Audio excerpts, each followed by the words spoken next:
folks, it's this time of year. Thing is, the Orange had a week off to prepare for what lies ahead. And what lies ahead is the Orange's invitation and the Orange's introduction to the big boys. That's right. After a couple of years of planning, it's time to be an ACC member. And what an introduction. It's time for Clemson to come into the Dome, to come up from Death Valley, and to see what the Loud House is all about. Well, the Orange have had a lot of time to prepare, and they've had a couple weeks to prepare. Can Terrell Hunt and the Orange, in their new uniforms, take on another bunch of orange uniforms? Except that these guys have a tiger paw right on their helmets. A lot of people are saying that in their first ACC conference game, the Orange are going to get creamed. But remember, that's what they said 30 years ago when Nebraska came into the Loud House. And they thought, after they had creamed the Orange the year before in Lincoln, that they were going to do it again. But Coach Dick McPherson, Timmy Green, and the rest of the four-wheel drive defense changed all that with a 17-9 thriller over the Cornhuskers. Can we do the same thing to these bunch of pussycats, aka Tigers? Clemson definitely has a big, potent combination. Taj Boyd and Sammy Watkins, both legit Heisman Trophy contenders. But remember, this isn't Death Valley Clemson. There'll be plenty of orange-clad people in the audience. But I mean, orange as in both Syracuse and orange as in Clemson. But I think there are going to be a few more block S's, more than tiger paws. And you wonder, are Syracuse going to wear those new uniforms? The mostly navy blue uniforms, with a little hint of orange in the block S. You know, playing Clemson, that might not be a bad idea. But we'll see about that. Expect it to be a sellout. This is going to be a huge introduction, and let's see if the Orange can play with the big boys. It's ACC time, Orange. Let's go. And I will say, what an introduction Joe Flacco had to the Buffalo audience.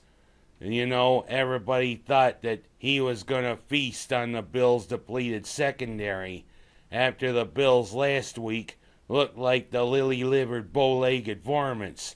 But you know, Yosemite Sam was probably what Joe Flacco was.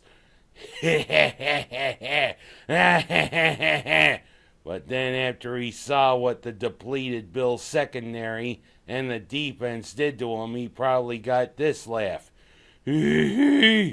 Ooh, ah. 'Cause what happened? Buffalo hijacked him 5 times. Aaron Williams with 2 interceptions. Kiko Alonso with 2 interceptions. Jim Leonard with an interception. And everybody thought that he was going to feast on the Bills by passing against them. You never know what can happen when you think a second-rate bunch of players are going to rise up to the challenge. You know, it looked like Joe Flacco could have almost been Elmer Fudd. Shh. Be very, very quiet. We're playing the Bills, and their secondary is a mess. But the Bills secondary decided to say, hey, boy, you showed that you cannot throw against a second-rate, second-rate secondary, that is. Boy, you got some nerve coming in here, boy, to play the Bills. And that's what happened. They didn't run Ray Rice a lot. They only ran him 5 times. And the Bills showed what happens when you try to be one-dimensional. Boy, did they escape, though. You wonder if the Zebras probably almost gave the game to the Ravens, especially on a call where Leonard could have had a fumble recovery, a call where Chandler could have had a nice reception along the sideline, and a call that reversed a touchdown that Robert Woods had gotten. You know, this could have almost been a nice victory by the Bills instead of having to resort to the cardiac kids. Those zebras could have done us in. By the way, where's my rifle? I had to go zebra hunting, but not here in New York State. Whatever, a nice 23-20 win by the Bills, and E.J. Manuel showed that he could almost be like Elmer Fudd hunting Bugs Bunny with a wabbit finder. You getting warmer, Doc. Nah, you getting colder. You see, he was hot and cold, and you know, he looked like a veteran at times, but at other times he looked like a rookie. And what did Joe Flacco look like? A rookie. Almost like Rocky and his henchmen. Hey, boss, I thought I saw Joe Flacco. You did see Joe Flacco. Yeah, he's gonna take some Flacco for throwing them interceptions, boss. Yeah, Flacco, you're supposedly a Super Bowl winning quarterback. Well, whatever. Buffalo escapes with a victory, and now we go to a surprising team that's actually playing pretty good. The Cleveland Browns on a Thursday night game on the NFL Network. Boy, Buffalo's only attempt to be in prime time this year, and let's show these NFL gurus that Buffalo's a team on the rise. Although Cleveland seems to be a team on the rise. Who knew Brian Hoyer was actually a pretty decent quarterback? It's going to be an interesting game. And now I've got a couple of goodbyes to say. First, goodbye to Lane Kiffin, thank God. The latest coach of ill repute to be in college, after Bobby Petrino and after John Calipari. Lane Kiffin showed what an amoral coach he was several times coaching USC, and he did the same thing coaching the Raiders and coaching Tennessee. He's about as amoral as going to McDonald's for a salad, which is like going to a whore for a hug. But boy, Lane Kiffin, good riddance to you. We hardly knew you, and let's hope you never coach in college football again and get your act together. Of course, Bobby Petrino, like I said, he's another coach of ill repute. Thing is, cheating on his wife, not being able to say goodbye to the Atlanta Falcons when he realized he made a mistake, and other transgressions. Now he's the coach of Western Kentucky. And I mean, when he was the coach there at Arkansas, hell, he had to cheat on his wife and get in a motorcycle accident.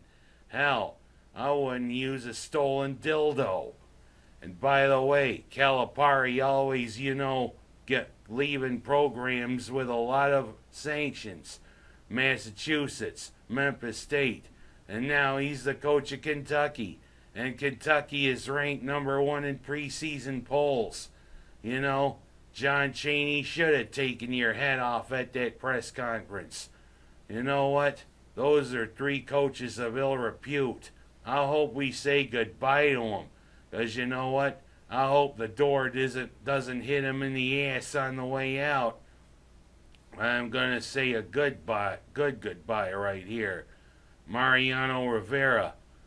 He was a hell of a pitcher for the New York Yankees, but one of the best relief pitchers to come around since Pepto-Bismol and Kaopectate came on the market. Thing is, he's a class act. He gave Yankee fans a lot of memories over the years, and I hope you have a good retirement and we'll see you in a few years in the Hall of Fame, Rivera. And I will say a quick goodbye to a great lineman. L.C. Greenwood was one of the greatest members of the Steel Curtain. He died this past week at 67, and he should be in Canton. L.C., you are a hell of a player, especially when you can crush a Miller Lite beer can and Burt Jones can't. Let's see you in the next life, L.C. And I will say as a final note, it's now Breast Cancer Awareness Month.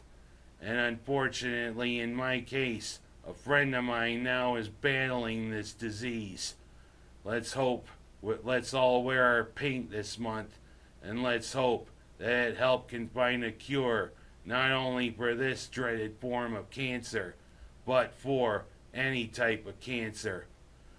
I'm Ken Haas, and that's my story this week.